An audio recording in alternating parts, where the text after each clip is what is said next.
que bonne année, oui, bonne santé, oui, tout ça, c'est bien. Mais on se dit quand même que ça va pas trop bien, hein, et qu'il y a du boulot, hein, il y a du travail. Et je pense que le Seigneur a beaucoup de travail euh, pour gérer ce monde. Il y a quelque chose de paradoxal dans nos débuts d'année. On se souhaite bonne année, on se souhaite bonne santé, on se souhaite paix, prospérité, et on le fait souvent avec quand même une petite boule au ventre. Vous avez remarqué ça? On, on aimerait être très, très, très positif. Et d'ailleurs, c'est un peu à ça qu'on est appelés aussi, nous les chrétiens, hein, et puis les autres aussi. Hein. On regarde les nouvelles, on regarde nos comptes en banque, on regarde nos fragilités, on regarde tous les moments où on a pu se disputer avec quelqu'un, et puis ça nous fait de la peine. Mais sur quoi est-ce que je peux vraiment m'appuyer pour commencer cette année? C'est avec ça que je voudrais commencer.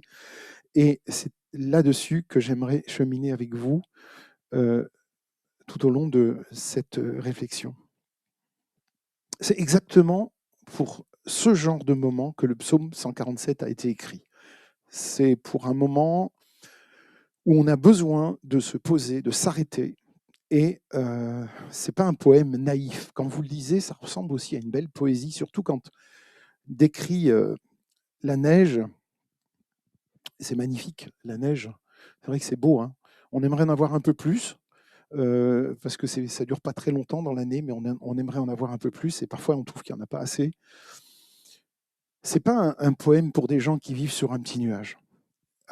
C'est un chant qui est vraiment costaud, qui est puissant, qui est robuste, qui tient, et qui est écrit aussi pour un peuple qui connaît la difficulté, qui passe par des moments très difficiles, mais qui choisit de regarder plus haut. Et c'est à ça qu'on est appelé aussi, et ce à quoi je voudrais aussi vous encourager ce matin, c'est, quel que soit ce qui se passe, de pouvoir regarder un peu plus haut que juste devant nous. Voilà. Et aujourd'hui, on va traverser ce psaume ensemble pour découvrir 3 ancrages solides. Et le mot hiver ici n'est pas du tout négatif, c'est plutôt quelque chose qui nous montre la beauté de la création. Et donc les 3 ancrages que je veux découvrir avec vous ce matin, c'est à quel point la voix de Dieu s'exprime dans la nature, regarder un peu nos fragilités comme un deuxième ancrage, et puis la réponse ultime que l'on peut trouver en Jésus-Christ. Alors, quand on regarde la météo, je ne sais pas si vous regardez par la fenêtre le matin pour voir un peu comment vous vous habillez, qu'est-ce que vous voyez? Si vous voyez de la neige, évidemment, il faut mettre le gros manteau, il faut faire attention de ne pas glisser dehors, sur le carrelage en descendant l'escalier. Vous regardez peut-être la grisaille, et vous savez, les gens qui disent la météo ont emploient un mot, ils disent que le temps est maussade. Et je ne sais absolument pas ce que ça veut dire. En tout cas, maussade, pour moi, ça exprime plutôt un sentiment, plutôt de tristesse. Mais en fait, voilà, dès qu'il y a un peu de pluie comme ça, le temps est maussade. Mais par contre, pour les agriculteurs, c'est important parce qu'il faut de l'eau, il faut de la pluie. Et donc, on a peut-être cette grisaille, on voit peut-être cette grisaille, on voit peut-être ce froid piquant de l'hiver. Et on a l'habitude de consulter la météo sur nos téléphones, un peu comme juste une donnée technique. On regarde un peu le temps qu'il fait, juste pour savoir, comme ça. Mais le psaume 147 nous invite à changer un peu nos lunettes. Et je vais juste, je vous ai mis le verset, un extrait du verset ici. Il donne la neige. Tiens, ça marche pas mon truc là. Ah oui, d'accord. Je ne l'ai pas mis sur on.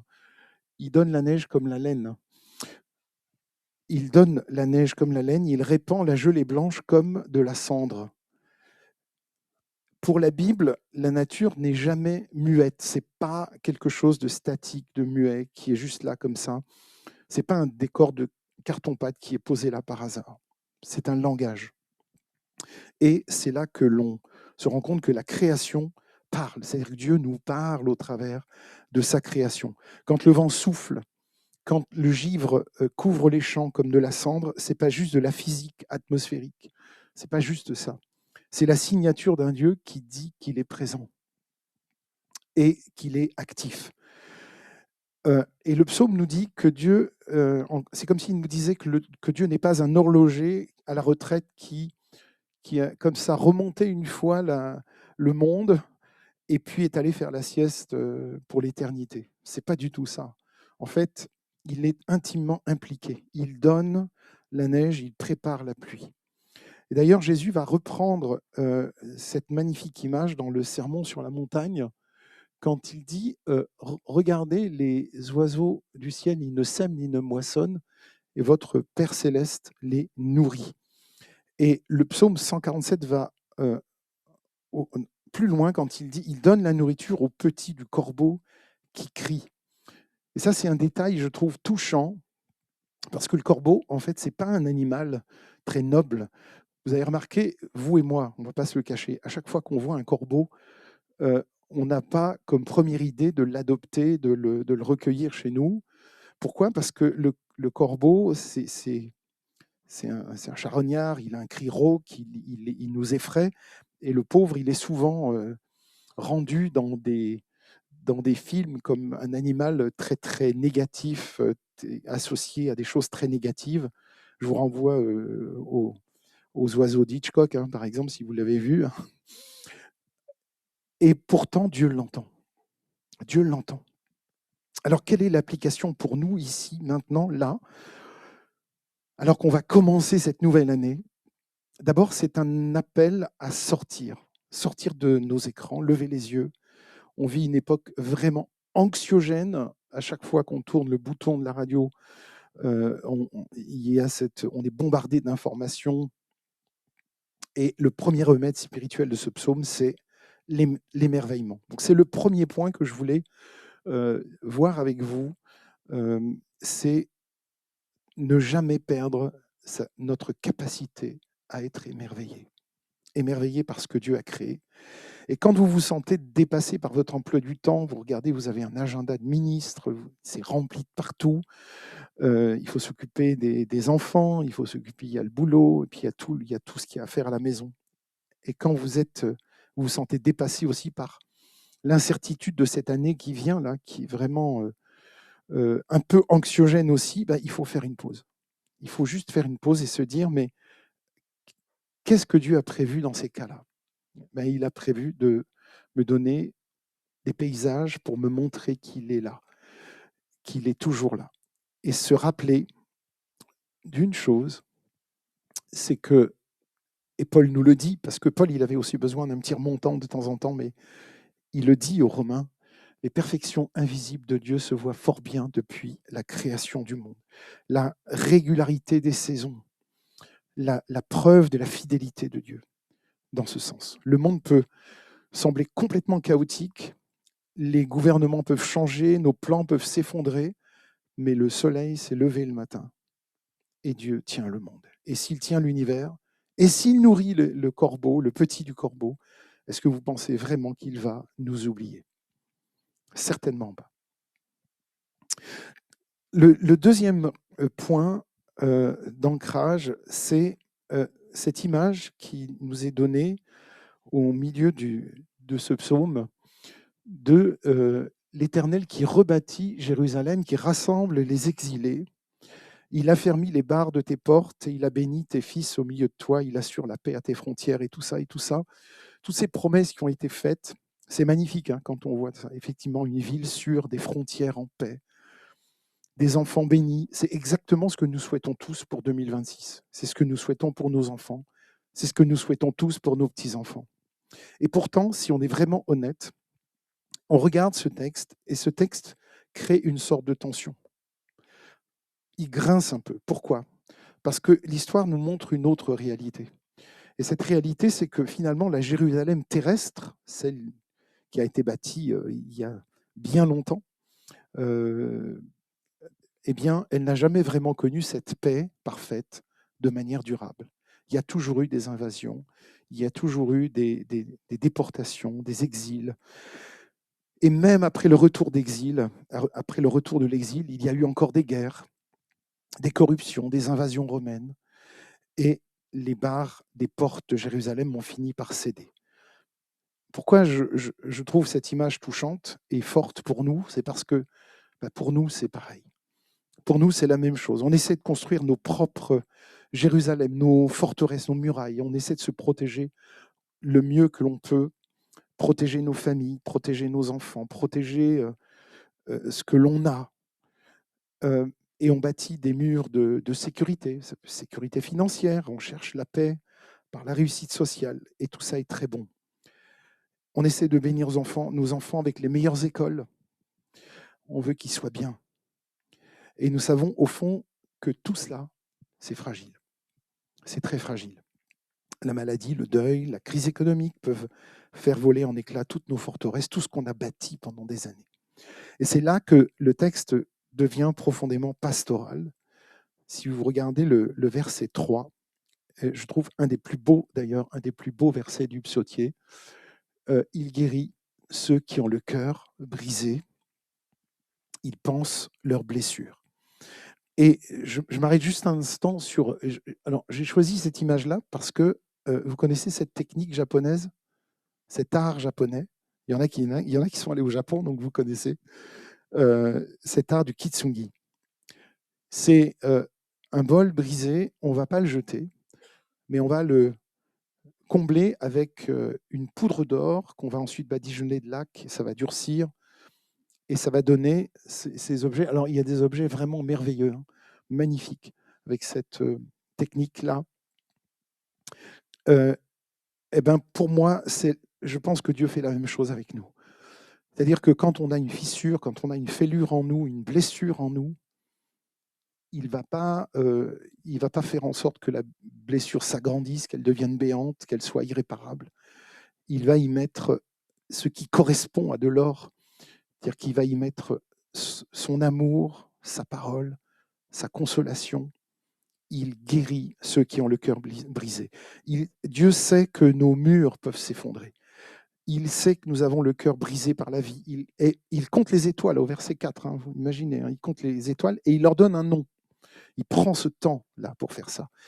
Ben, ces milliards de soleils en fusion, et dans la même phrase, il se penche sur nous pour mettre un pansement sur votre cœur brisé, blessé, sur notre cœur blessé.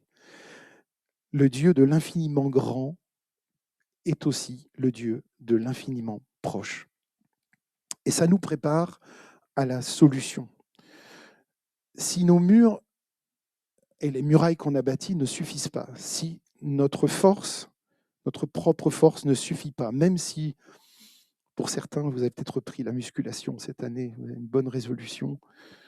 Un jour, je vous parlerai du kettlebell parce que c'est vraiment mon truc en ce moment, mais je sais qu'il y en a qui marchent parmi vous. J'ai déjà parlé avec plusieurs. Vous marchez et c'est très bon, la marche, c'est excellent. Mais si tout ça ne suffit pas, qu'est-ce qui va nous donner cette paix qui nous est promise dans le psaume, ici, puis dans d'autres textes aussi? La paix.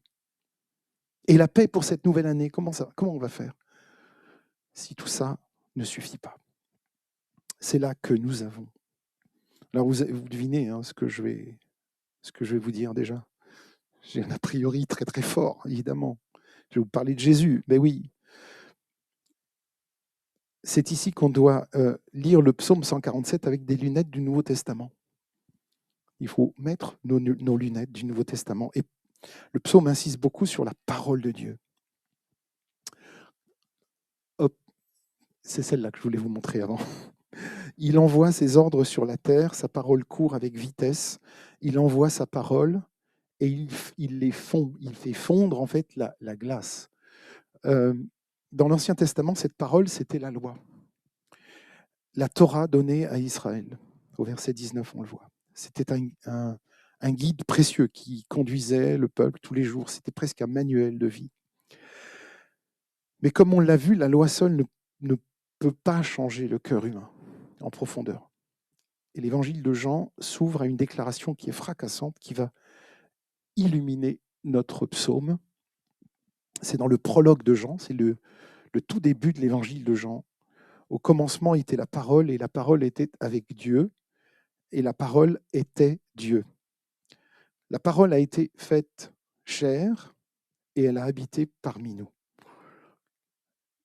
Jésus-Christ est dans cette parole active, dont parle le psaume.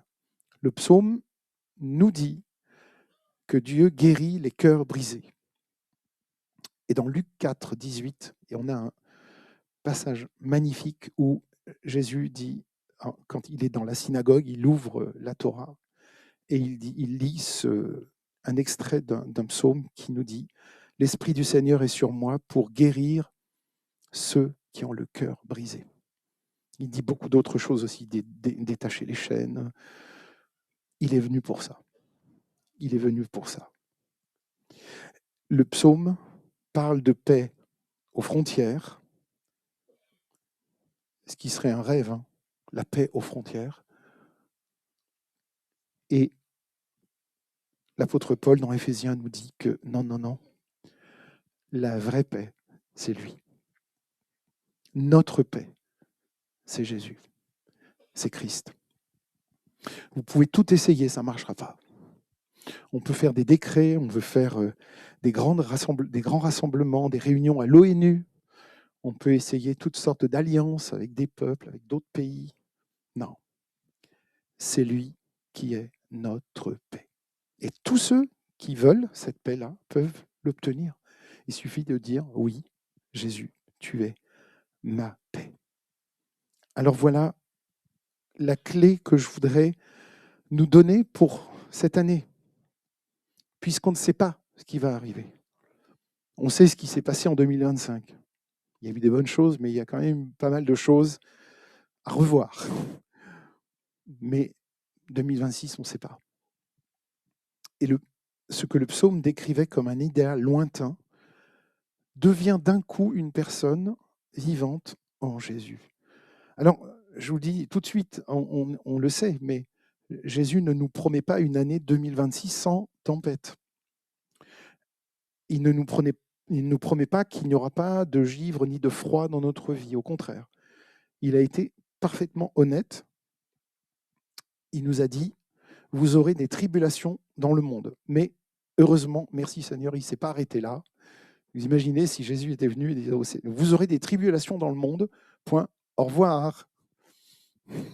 Est-ce qu'il a dit ça? Qu'est-ce qu'il a dit après? C'est marqué là. Mais prenez courage, j'ai vaincu le monde. La sécurité qu'on cherche dans nos murs ou qu'on cherchait dans nos murs, notre santé, notre réputation, on la trouve maintenant en lui. On la trouve en Christ. Et c'est ce que Paul nous dit dans Philippiens 4 au verset 7. La paix de Dieu qui surpasse toute intelligence gardera vos cœurs et, vous connaissez la suite du verset, et vos pensées en Jésus-Christ. Amen. Alors cette paix-là, elle ne va pas dépendre de la météo extérieure. C'est une paix qui tient bon même quand tout tremble, même quand tout vacille, parce qu'elle est fondée sur celui qui a vaincu la mort, tout simplement. C'est pour ça que ça tient. Il a vaincu la mort à la croix. Il fait souffler son vent, il envoie sa parole et il les fait fondre, c'est la glace, hein, c'est les glaces. Il fait souffler son vent et l'eau coule. C'est exactement ce que le Christ Jésus fait dans nos vies. Là où notre cœur était gelé, glacé par la peur, par l'amertume, il envoie son esprit. Il fait fondre la glace. Il remet la vie en mouvement. Et c'est ça la nouvelle création dont Paul nous parle dans 2 Corinthiens 5, vous savez. Celui qui est en Christ est une nouvelle création. Les choses anciennes sont passées. Voici, toutes choses sont devenues nouvelles. Alors, j'en arrive à la fin. Quelle résolution pour l'année 2026? Et si j'avais un paperboard ici, là, je demanderais à tout le monde de venir et d'écrire votre résolution.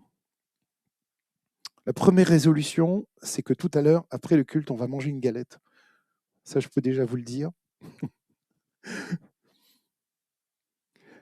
Non, allez, sérieusement. Quelle résolution? Que retenir pour cette année qui s'ouvre et comment l'affronter? Et le psaume 147 nous offre quand même une trajectoire. Hein. Il nous dit, ne soyez ni superstitieux ni désespérés. Ne soyez pas superstitieux en pensant que tout dépend de la chance ou du destin, heureusement. Regardez la nature, regardez la création. Il y a un pilote dans l'avion. Il y a quelqu'un qui prend soin. Il y a quelqu'un qui s'est penché sur nous et sur ce monde. Il y a un père qui nourrit les oiseaux, qui fait tomber la neige. Il est fidèle. Ne soyez pas désespérés quand vous voyez les fissures dans vos vies ou dans le monde. Il y en aura toujours. D'ailleurs, il y en a toujours eu, hein, et il y en aura encore. Le jour où il n'y aura plus de fissures, où il n'y aura plus de blessures, où il n'y aura plus rien de tout ça, je pense qu'on ne sera plus là. On sera, on sera ailleurs, auprès du Père, j'ai envie de dire. Alors c'est normal. Jérusalem n'est pas encore parfaite et nous attendons, comme le dit l'Épître aux Hébreux, la cité qui a de solides fondements, celle dont Dieu est l'architecte. Vous savez, en ce moment, il y a tout un tas de plans qui sont lancés. Je vais le dire parce que je l'aime beaucoup. Il y a son Stéphane Bern qui parle beaucoup des églises à restaurer, des monuments historiques à restaurer. Et c'est vrai que c'est beau quand on voit une ruine qui redevient, qui retrouve sa splendeur. C'est touchant, c'est très beau. Et ça nous donne aussi cette image, il y a tout un tas d'images qui nous viennent, celle du courage, de la détermination, mais aussi de cette transformation. Et c'est à ça qu'on est appelé aussi en Christ, hein, à être transformé. Et cette cité qui a de solides fondements, ben c'est à l'image de notre vie aussi. C'est nous aussi, on est appelés à être fondés en Jésus-Christ. Donc, pour la nouvelle année qui vient, je vous propose une intention très simple, mais assez radicale. C'est quand le froid vient, qu'il vienne de la météo, qu'il soit plutôt un froid émotionnel, qui nous laisse dans une sorte de torpeur, eh bien, mes amis, je vous invite à ne pas nous recroqueviller sur nous-mêmes, mais à chanter à l'Éternel. Alors ça paraît banal comme ça, mais vous savez que les psaumes sont des chants. Là, on les lit, mais normalement, il y a toujours une musique qui accompagne un psaume. Et chanter, c'est aussi se chanter à Dieu, c'est aussi se placer dans une posture de louange, de reconnaissance aussi. Mais on peut dire beaucoup de choses au travers d'un chant. Un chant d'adoration, un chant de louange. Alors, je termine avec cette dernière image. Voilà le troisième ancrage que je vous propose, c'est d'avoir un cœur qui vit dans la reconnaissance et qui vit dans la louange. Pas pour nier les problèmes, mais pour remettre Dieu au centre de nos vies. Et rappelez-vous que celui qui nomme les étoiles, qui connaît aussi votre nom. Il connaît notre nom. Rappelons-nous que celui qui envoie le givre peut aussi faire fondre nos peurs. Rappelons-nous que la parole s'est faite chair, qu'elle a vaincu le monde et qu'elle marche avec nous. Alors, mes frères et sœurs, mes amis, que cette année soit pour chacun une année d'émerveillement devant la création. Essayons, vous n'êtes pas forcément enclin à l'émerveillement, mais bon, c'est pas si grave. Une année de confiance aussi inébranlable en Jésus-Christ, parce qu'il est notre paix. Donc si on voit que ça vacille, si on voit que ça ne va pas, revenons à Jésus, revenons à la louange, revenons à la parole. Amen. Je vous invite à prier et on est aussi dans ce moment-là où, dans ce moment de confiance aussi, où on dit juste au Seigneur notre vulnérabilité, notre fragilité, et lui, il viendra s'en saisir, et il vient nous redonner cette confiance. C'est lui notre paix. Merci à toi, Seigneur, pour mes frères et sœurs. Merci pour les familles que tu nous as confiées, les enfants, les petits-enfants que tu nous as confiés. Nous voulons, Seigneur, être ces témoins auprès d'eux, auprès de chacun, de ta parole, de ton amour. Nous voulons être ces canaux qui vont montrer, Seigneur, à quel point nous pouvons nous confier en toi et empêcher aussi d'autres de sombrer dans le désespoir, dans la crainte du lendemain, en s'accrochant à toi, Seigneur, à cette confiance que nous pouvons avoir en toi. Merci parce que tu tiens le monde dans ta main.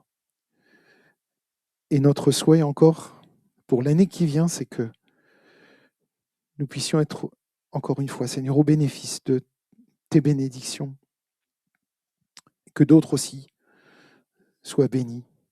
Nous te prions, Seigneur, pour ce monde qui ne va pas bien, pour toutes ces divisions, pour toutes ces fractures dans le monde. Et viens, Seigneur, aussi guérir ton Église, viens nous guérir, nous. On a besoin de toi. Nous te le disons, Seigneur, au nom précieux de Jésus-Christ. Amen. Amen.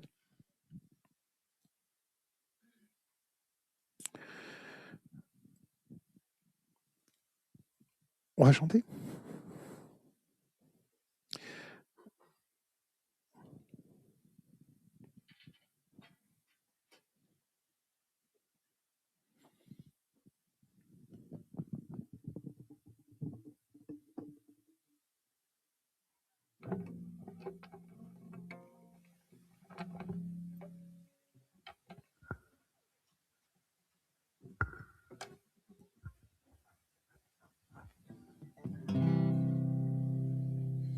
Vous connaissez ?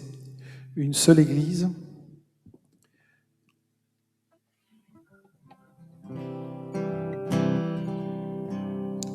issue du même Créateur, le même souffle qui nous a donné la vie, tous aussi perdus, tous aussi pécheurs.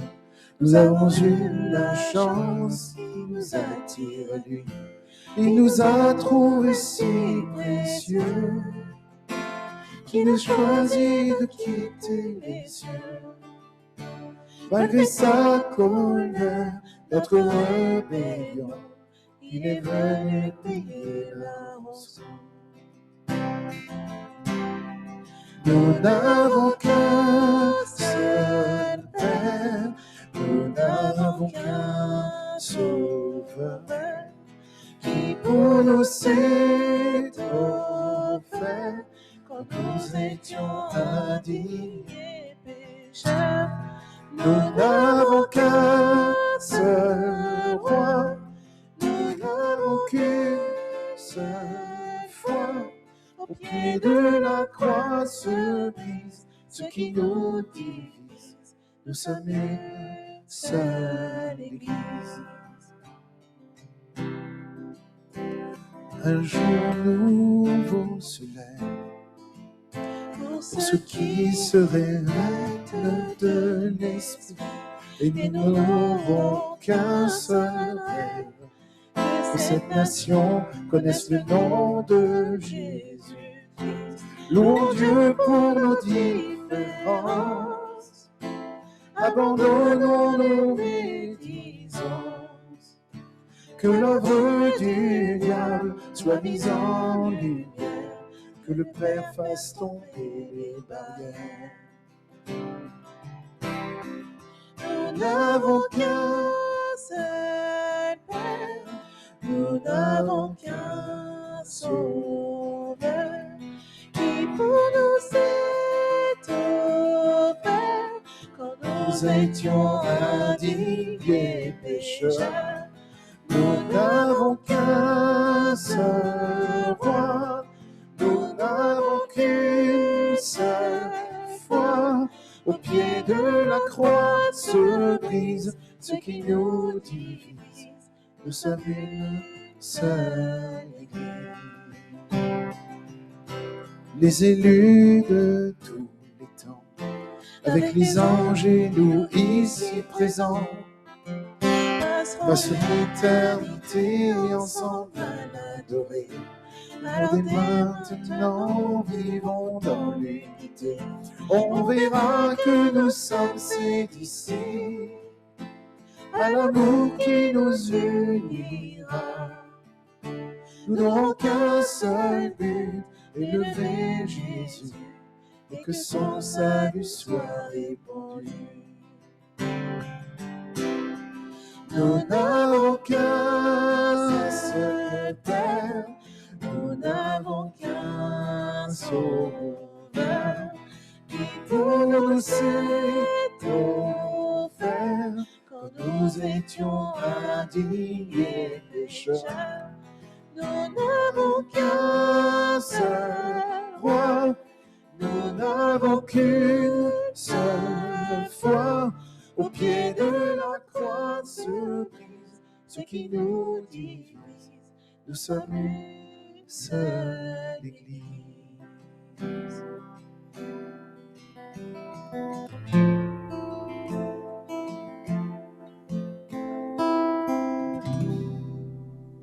Amen.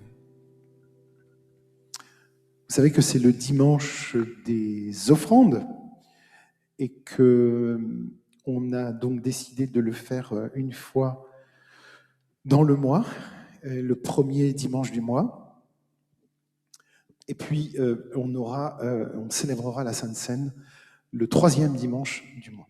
Et donc, le premier dimanche, on a les offrandes et la collation. Et aujourd'hui, c'est galette, pour ceux qui ne l'avaient pas entendu tout à l'heure.